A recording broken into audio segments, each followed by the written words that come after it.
Hello and welcome to the No One Asked You podcast. This series, I am once again joined by my wonderful co-host, That Darn Kitty. Dorkus and I are sharing our experience reading The Way of Kings for the first time. Each episode, we will summarize what we've read and discuss the experience along the way. This is Storming the Archives, The Way of Kings, and today we discuss Chapter 19. Chapter 19. Chapter 19. Starfalls. Dalinar blinks and finds himself in a dark barn at night, his equipment gone. He wears clothes like those seen on ancient murals and statues. This is the 12th vision Dalinar has seen, though he feels as if he's seen many more. Dalinar hears whimpering in the barn, the voice of a young girl. She asks her father what's happening as she clutches Dalinar, terrified. Something scratches at the wall of the barn. Dalinar reaches for his shard blade, but it does not appear. A terrifying black beast, larger than an axe hound, bursts in through the wall. Dalinar believes there is a wrongness to the beast's form. It seems part shadow. It attacks Dalinar and the girl. Dalinar uses what he can of his surroundings to disorient the beast, in the process realizing that it hunts by smell. While it's distracted, Dalinar carries the girl outside and orients himself to his surroundings. He charges toward a nearby farmhouse, but the door is barred. After pounding on the door, a middle-aged woman opens it. She praises the heralds, calling Dalinar Heb in the process. Dalinar is in awe at how real this vision seems. Before he can catch his breath, the beast attacks again.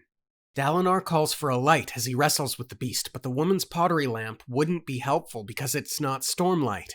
Instead, he grabs a fire poker. Dalinar chooses to use smoke stance when fighting the beast instead of wind stance because it's the optimal choice when fighting with an unorthodox weapon. Dalinar reflects that this isn't a vision but a nightmare. Another shadow beast joins the fight. Dalinar knows he's still in the barrack with Renarin, but he cannot bring himself to abandon the woman and her child. He steps between the beast and the other two. Whoever this Heb is, the woman sees, she doesn't know him to know how to fight. Dalinar pierces the beast, its wound bleeding smoke.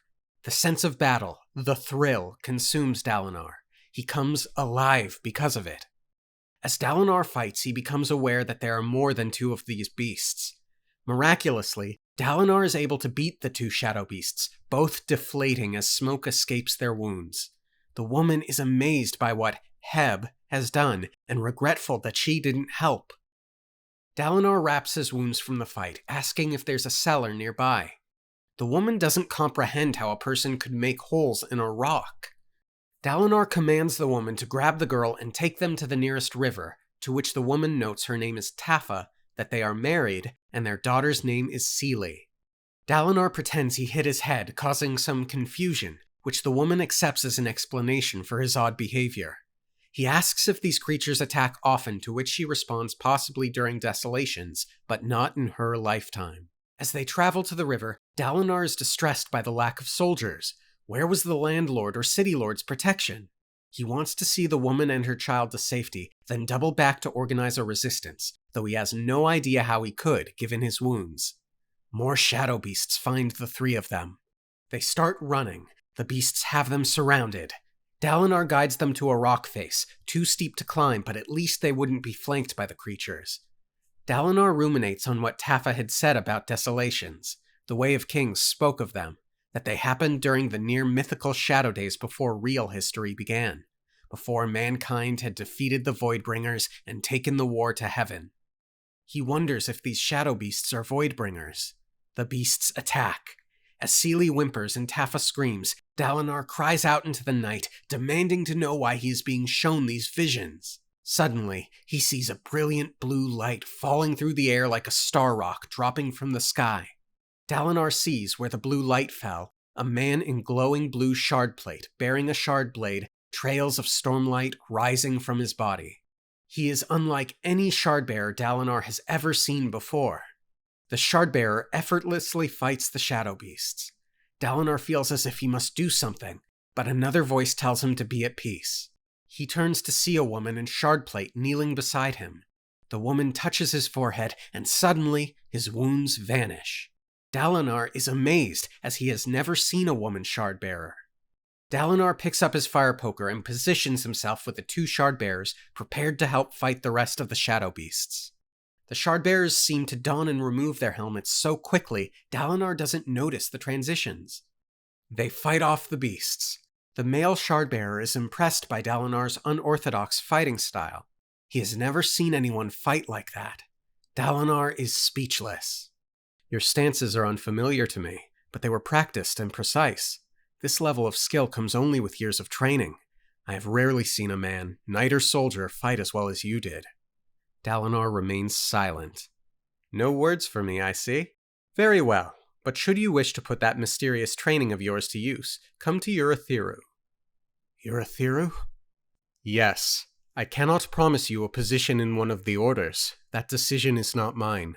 But if your skill with the sword is similar to your skill with hearth-tending implements, then I am confident you will find a place with us. Spread the word. Signs like this one are not without import. A desolation is coming. The female shardbearer begins leading the small group to the village. Dalinar asks what year it is. She responds that it is the 8th epoch, 337. Dalinar has no clue what that means. This vision is different than the others. Longer. He asks where he is, to which the female shardbearer says he is in the kingdom of Nata-Natan. Dalinar notes that kingdom, the place where the shattered plains are now, had fallen centuries ago. The female shardbearer explains that the Knights Radiant fight for no king and all of them, that they live in cities all across Alethala, the historical name for the place that had become Alethkar.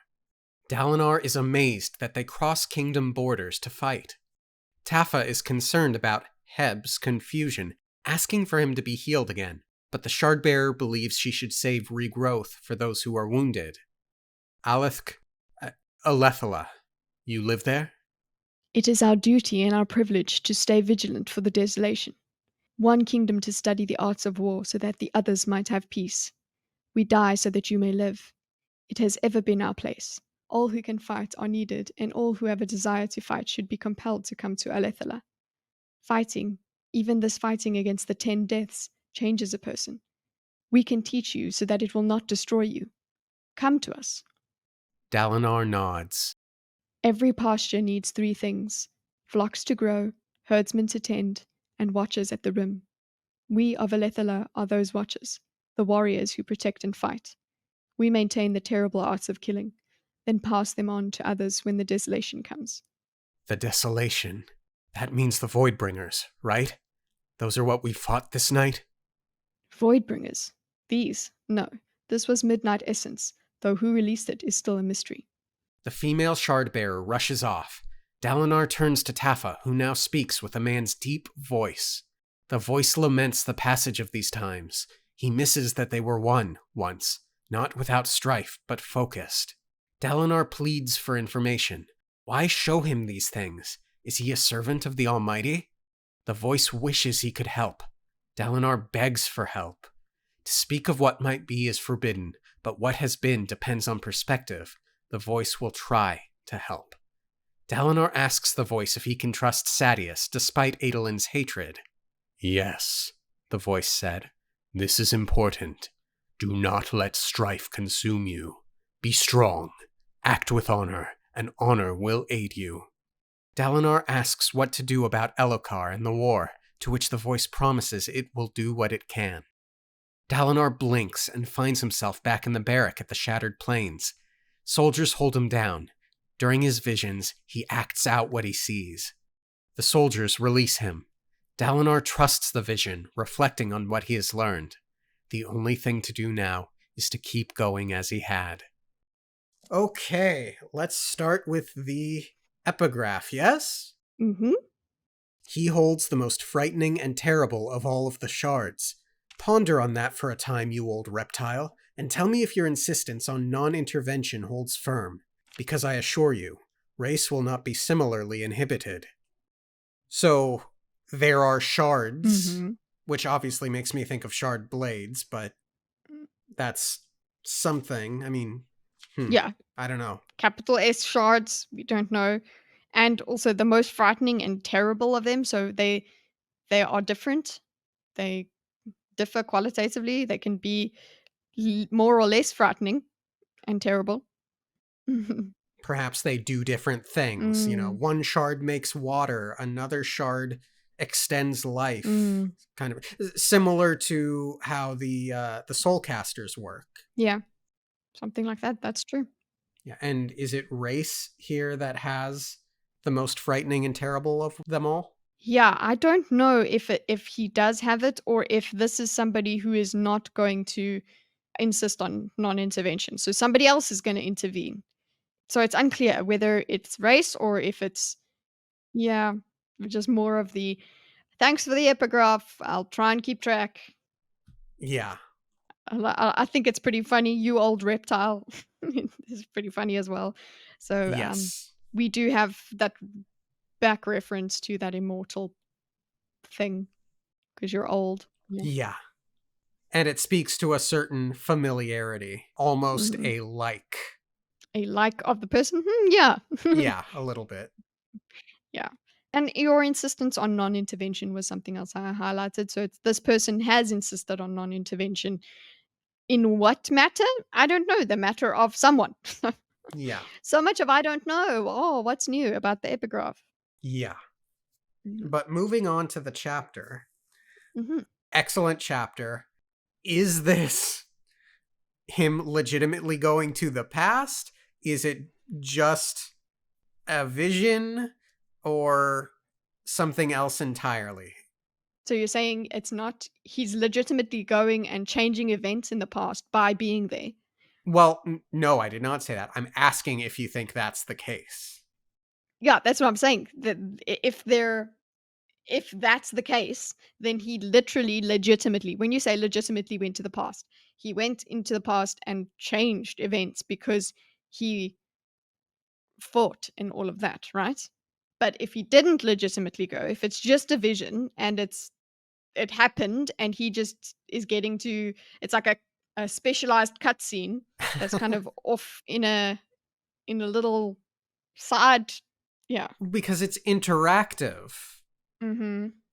Like he seems to have autonomy within Mhm. the vision. Yeah.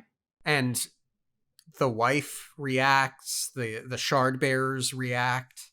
Maybe it's a memory. I mean, it seems to there are elements of it that rub me as memory from whoever the voice is. Mhm. Speaking of that, do you think it's the herald? Who was it? Kalak? The one who was left. Yeah. Yeah, the one who died. I don't know. I really don't know. This could be Dalinar's like some sort of ancestor because this Mm. he uh, they lament the voice laments the loss of these days. They were once united and all of that. So that makes me think of an ancestor or something that is showing this memory to him. Mm, So it's noteworthy that he thinks the voice has been the Almighty. mm, And when he has his opportunity to speak with the voice, he says, "Are you a servant of the Almighty?" yeah. And it doesn't say yes or no. Right. He doesn't really answer that question. For the moment, for the time being, my money is either on it's one of the heralds or it's Kalak, if that's the one I'm thinking of specifically.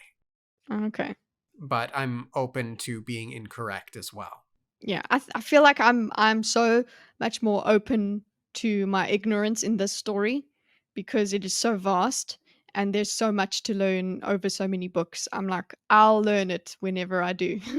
Yeah. So we recently just came off the heels of our Elantris Part 1 live stream, and we're making our way through Well of Ascension. And I think both of those series move very quickly.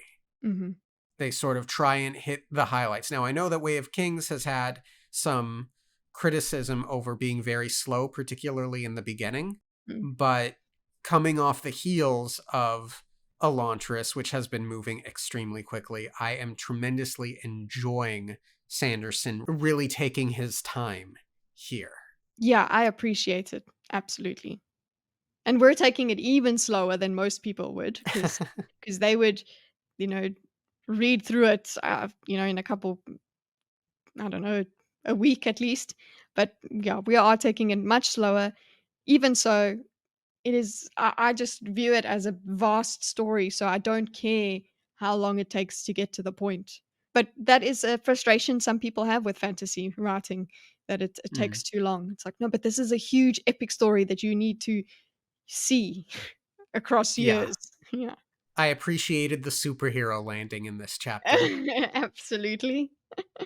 Yeah. I got, like, Transformers vibes and things like that. Yep. It was What did you make of Dalinar not seeing when the helmets were removed and donned? it it Because, go on. it was very, I know it's significant, but I don't know why. I'm like, does it's dreamlike, I suppose, that helps me think of it dreamy? I was just going to say that's what makes me think it could be a dream rather Mhm. than, say, a vision or time travel. Yeah. Not that a vision and a dream are mutually exclusive, but Mm. But all the it same. yeah, it just makes it seem less real, that it's just, when did that happen? That's what Yeah, happens in a dream, where you just, "Oh, it's like this and it's like that," but that's the only point, that's the only thing that happens in the whole there that's vision. like that. Yeah. So are we more or less in agreement that we suspect that's more vision related rather than lost technique with shard plate related? No. I'm not convinced. I think lost shard plate technique or ability. I mean, listen, they could fly before as well, or this is a different Hmm. kind. So, yeah, that lost ability is also still on the table for me. I'm not Okay. convinced. Mm, Cool. I think same. mm, What did you think of Okay, so there's what was it? The 10 Deaths, mhm, Midnight Essence, and who released it. mhm, The Knights Radiant, the Shard Bearers, mhm, are fighting against the 10 Deaths in this mhm. vision. Am I correct in thinking that? Yeah. And that seems different than the High Storms and the Desolation. Yeah. It seems this is a pre-desolation thing. But why do they call it 10 deaths? 10 deaths, 10 heralds. What is this? Yeah. And then, so who released it means, or suggests to me someone specific. So there's a specific villain out there, I think. Or at least there was. I low key suspect there still is, but Mm. we'll get to that. If these Midnight Essence things start popping up in the current timeline, then I'll guess that this person is still out there. But Well, it says who released it is still a mystery. You could you could say that there are people, well, there are several enemies with this midnight essence, and we yeah, don't know which one of them has released it. So there could be multiple, or because it's named, it has, but it's not like, oh, who released this? yeah. This was midnight essence, so it could be something at the disposal of several enemies. Right. The way it's named Midnight Essence Mhm. just brings images to my mind of some sort of villain with like a glass vial full of darkness and smoke, which like then he uncorks it and like all of this smoke comes out and coalesces into these shadow beasts Mhm. is kind of what I'm imagining. Not that there was much in this chapter to support that, except for the fact that they seem to be made of smoke whenever Dalinar pokes at them. Mhm. But that's just kind of that's what that made me think of. Yeah. Their teeth are solid, so as much as they're very Mhm. smoky once you stab them, they're pretty dangerous.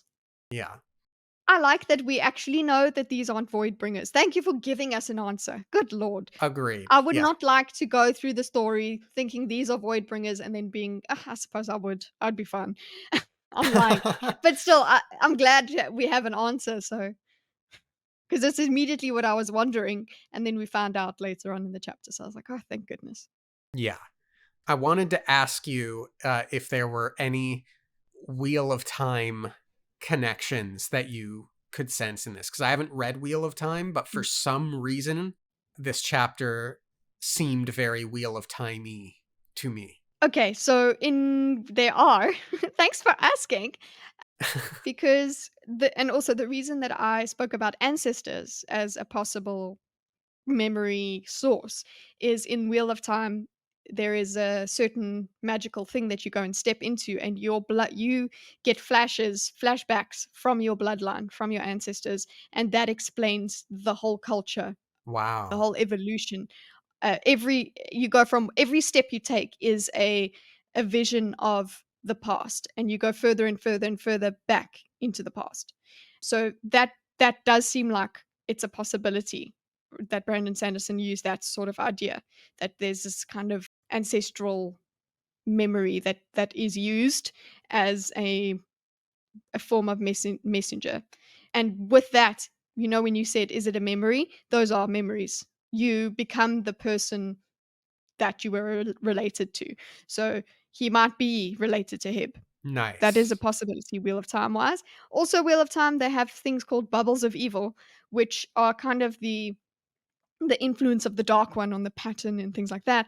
Those are like the pre desolation things, the pre final battle things. So those sort of signs are they're part of the warning for the big bad. And you have that, yeah, but that's kind of a trope in all fantasy, really. You've got signs of the desolation, literally. Gotcha. Mhm. So there's a segment that I wanted to call out specifically. We of Alethala are those watchers, the warriors who protect and fight. We maintain the terrible arts of killing, then pass them on to the others when the desolation comes. I think this mirrors very specifically Kaladin's kill to protect mantra. Oh Am yeah. I wrong in that? No, not at all. I found more of the connection. Look, it was a lot more, a lot less subtle when it gets to the point of every pasture needs three things. Like that just made me think of there's different types of people, that sort of thing. Hmm. There's the people that need protecting and all of that sort of thing. That immediately made me think of Kaladin's way of seeing the world, or Kaladin's dad's way of seeing the world. And it also made me think of, especially with my Wheel of Time influence, we are finding out through this vision about the Alethi culture origin story. And this is when they were Aletha or whatever, and they maintained the art of war and things like that. That was their culture, fighting. Right now, it seems like it went internally. Now they are a people that are fighting amongst each other and competing amongst each other. It seems like that they took the war thing and put it internally. They stopped looking outside Hmm. and helping others. So that's what I'm seeing in this, that you're getting what the Alethi used to be, and why you need to unite them, because that's what they used to be. They used to be the saviors or the protectors. Now they're not. Now they're too busy fighting for the shattered plains and things like that. Yeah. It cannot be easy, short of a common enemy, to try and establish essentially a nation of soldiers that can go into other kingdoms Mm. to protect them. Because Dalinar is rightfully shocked when he hears that with the shard bearers and the Yeah, radiance. they just cross borders, and that's a lot of trust. It's like, no, we're here to serve you. Yeah, and going off of Zeth's worry about Alethkar discovering Stormlight secrets, I suspect that Alethkar does not have the greatest reputation should Dalinar try and establish something similar. Yeah, exactly. They've taken that, like I said, they've taken that war thing and gone Mm-hmm. crazy with it. So when people think of Alethi, they don't think of those serving people. They think of everybody's going to be speaking Alethi. Yeah. Mm. So we had the flying suits. That was cool. Mm-hmm. We had female void, female. Oh, yes. Mhm, yeah. Shard plate wearer and Hmm. fighter and healer. And healer. And the healing was spoken about as regrowth, and that was a capital Mm-hmm. R. So it's like, and she said she had to save regrowth. So is that like an essence that she has? And the way that they describe the It's on cooldown. yeah. But the way that they describe that the healing is that it's like the flesh regrows and things like that. So Oh, it yeah. makes sense. But yeah, I hope it is just a cooldown thing so that you don't actually run out of it ever. It just Cools down, yeah. And do you think this means we're gonna get a Yasna becomes a shard bearer, a shard Yes, plate wearer arc? yeah, that's what it made me think of, because also Or do you think it'll be Shallan?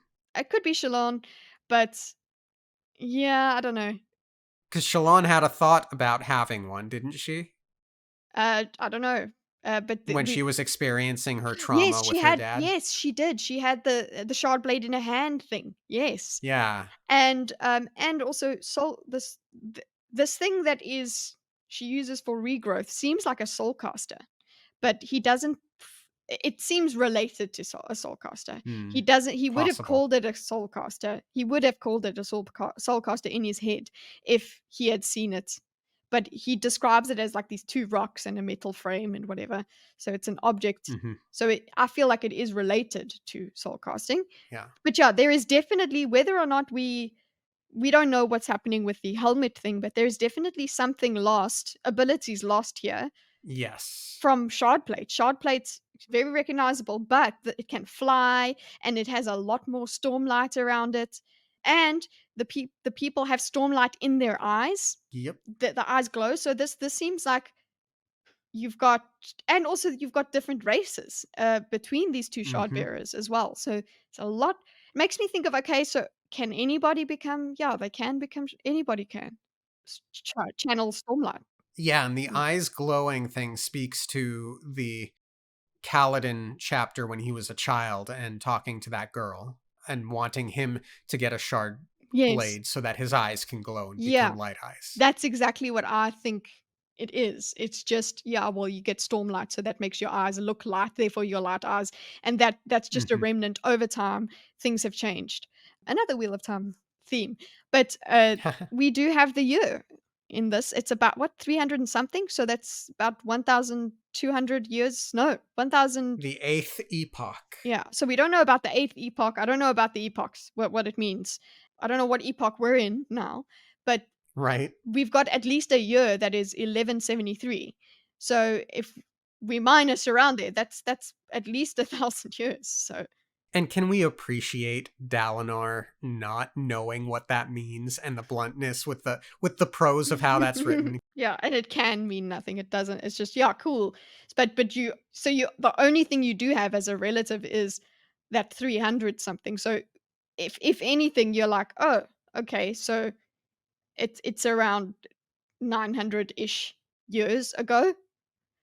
That makes that's quite a big difference. A lot can happen in between there if we're just going from numbers. But it makes sense that it would be wishy-washy around there. It could be even longer or shorter. Yeah. But yeah, the so we know that the time stuff makes us go, okay, we've lost certain things. A shard plate was not reserved for just one kind of person, one race of people. Hmm. I'm still a bit confused whether, because he's the male shard bearer talks about soldier or knight. So a knight, I suppose the knights are the ones that are in shard plates. He says soldier or knight that fights like that. So it's like, and when they tell him to go to that place and that he can find a place there, I'm like, does that mean he could be a knight or he could be a soldier? There, those are the options. I'm trying to say, is there what makes it? What makes you become a knight? You probably enroll An order. with an order, yeah. Yeah. And So, they'll and that, probably train you up. yeah, and that could be it could be anyone. So you can see this light eyes, dark eyes thing is not a thing Yeah. at this point, even though they do have light. I think both of them have lighter eyes. Like he's got really blue eyes and she's got tan eyes, I suppose. But yeah, it that is not going on. They didn't go, oh, you've got light eyes, you can become a shard bearer. They did not say that sort of thing. Hmm. Yeah. Also, just one more thing about Dalinar. Good lord, he's like he's in his vision, but he's like, you know what? Okay, I'll organize a resistance and what. Hmm. Such a Good hero. guy Dalinar. Yeah. Yeah. Oh gosh, and he is acting out this entire thing Mhm. in real time Yeah. in the barrack. I feel really bad for him, Oof. but you have to trust this. It's too detailed. It's too, yeah. It's not delusional. Yeah. And all of that just to come to the determination that he's gonna do what he's been doing the whole time. Yeah, That was kind of like, oh, it's like, I get it, but oh, is that really? Yeah, like, oh yeah, you're still gonna trust Sadius. Okay, cool. And all of us, oh, yeah. okay. Do you think the voice telling him to trust Sadius is because the voice knows that Sadius is trustworthy, or because the voice is desperate that everyone just start working together? I don't know, but I think that that's a possibility. I don't know how he would know that Sadius is trustworthy. Right, Mm, because I don't think it's the voice of the Almighty. mm-mm, Therefore, I don't think the voice is omniscient. I think the mhm, voice is important.